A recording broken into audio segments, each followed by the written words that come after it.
그러니까 하나님께서 우리들에게 계속해서 하시는 말씀인데 들으면 들을수록 좋아요. 하나님께서 뭐라고 말씀하시냐면 내가 너에게 장가를 들 터인데 어떻게 장가를 드냐면 영원히 장가를 들 것이다. 영원히 장가를 들어서 너희와 함께 살 것이다. 정의와 공의와 은총과 긍휼함으로 내게 장가될 것이다.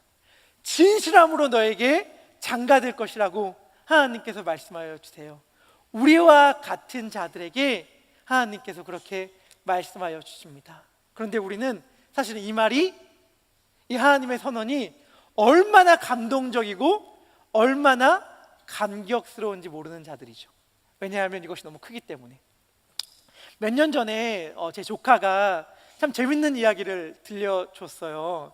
뭐냐면 비행기를 타고, 제가 한국에 살 때 미국에서 비행기를 타고 왔는데 자기 엄마한테 이렇게 얘기했다는 거예요. 뭐라고 얘기했냐면, 엄마, 근데 비행기는 왜 이렇게 느려?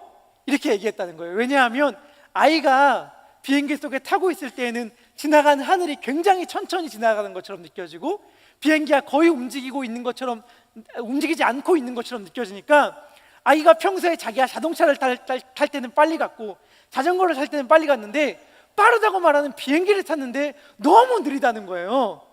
그러니까 사실은 이 아이의 말을 생각해보면 너무 빠르기 때문에 사실 인식하지 못하는 거잖아요.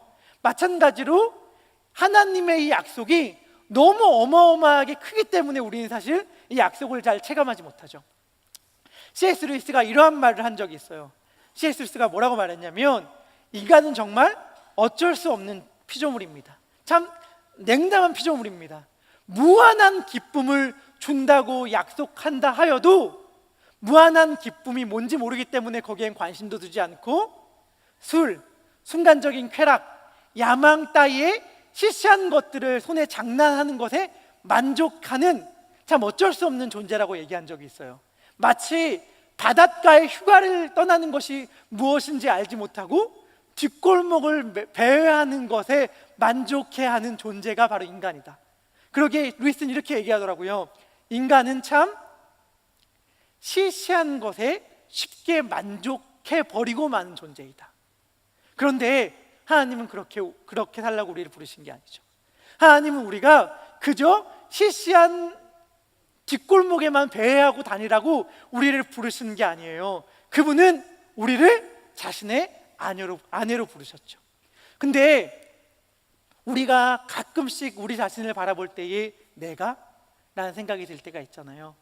나처럼 연약한 존재가, 나처럼 부족한 자가, 내 속에 정말 선한 것이 하나도 없는 이 연약한 자를 하나님께서 관심을 가져주실까? 하나님이 나를 사랑한다고 말을 하는데, 하나님이 나를 지켜본다고 말을 하는데 정말 하나님은 나라는 존재를 알고 있을까? 나는 알면 알수록, 하나님이 만약 나를 알면 알수록 나는 오히려 숨을 것 같은데, 하나님이 나를 안다고 하면 안다고 할수록 나는 쥐구멍이라도 도망치고 싶을 것 같은데, 난 이렇게 하찮은 존재인데, 난 이렇게 마음도 너무 좁고 너무 이기적인 존재고 너무 쉽게 토라지는 존재고 너무 쉽게 섭섭해하는 존재고 아무것도 아닌 이 연약하고 보잘것없고 하찮은 존재인 나를 하나님께서 과연 알기라도 하실까? 이런 생각이 가끔씩 우리들에게 찾아올 때가 있습니다. 저도 마찬가지예요. 살다 보면 저의 연약함이 폭로되는 순간이 있고 저의 하찮음이 드러나는 순간이 있고, 그럴 때마다 좌절하면서 내가 나를 아는데 라고 하면서 실망 가운데 빠지죠. 하지만 정말 중요한 사실은 뭐냐면, 우리가 우리 자신에 대하여 생각하는 것과는 비교도 할 수 없을 정도로 중요한 것이 무엇이냐면 하나님이 우리를 어떻게 생각하시느냐인 것이죠.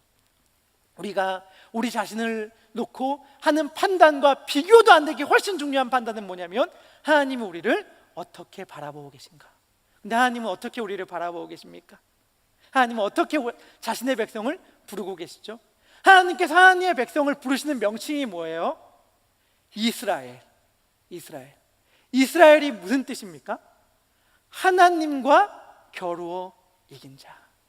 전 이 말을 들을 때마다 너무 감격스러워요. 왜냐하면 이보다 더 위대해질 수가 있는가? 여러분, 이보다 더 위대해질 수 있다는 걸 상상할 수 있습니까? 하나님과 겨루어 이긴 자보다 더 어떻게 위대해질 수가 있어요? 이거 불가능하죠. 하나님이 우리를 어떻게 부르세요? 자신의 신부로. 예수 그리스도가 우리를 뭐라고 칭하십니까? 자신의 하나밖에 없는 신부라고 칭하는데 이보다 어떻게 더 영광스러워질 수가 있어요? 예수 그리스도의 신부보다 더 영광스러워질 수는 없는 거잖아요. 근데 하나님이 우리를 그렇게 부른단 말이에요. 그런데 왜요? 왜요? 우리가 하나님보다 힘이 세기 때문에 하나님과 겨루어 이긴 자라는 칭호를 받았나요? 아니면 우리가 그 누가 봐도 보기에 합당할 정도로 아름답고 고귀한 여인이기 때문에 그리스도의 신부라고 칭함을 받았습니까? 아니잖아요. 연약하기 그지없는 우리, 추하고 더럽기 그지없는 우리를 오직 하나님의 무한한 사랑으로 덮음으로 말미암아 하나님의 백성 이스라엘이 되게 하셨고 예수 그리스도의 신부가 되게 하셨죠. 그렇기 때문에 우리가 만약 하나님의 백성이라고 불려진다면 그 근거는 무엇입니까? 하나님의 놀라운 사랑이죠. 우리가 만약 예수 그리스도의 하나밖에 없는 순결한 신부로 부르심을 받았다면 그 까닭은 무엇이죠? 예수 그리스도의 십자가에 달려 죽으신 그 무한한 사랑 때문 아닙니까? 그 사랑이 우리를 다시금 일으켜 세우는 것 같아요. 작년에 돌아가신 유진 피터슨 목사님이 이러한 말을 한 적이 있어요. 뭐라고 말했냐면 그리스도께서는 우리가 얼마나 형편없는 자인지를 말하여 주기 위하여 온 것이 아니라 우리가 얼마나 큰 사랑을 입은 자임을 말하여 주기 위하여 왔다.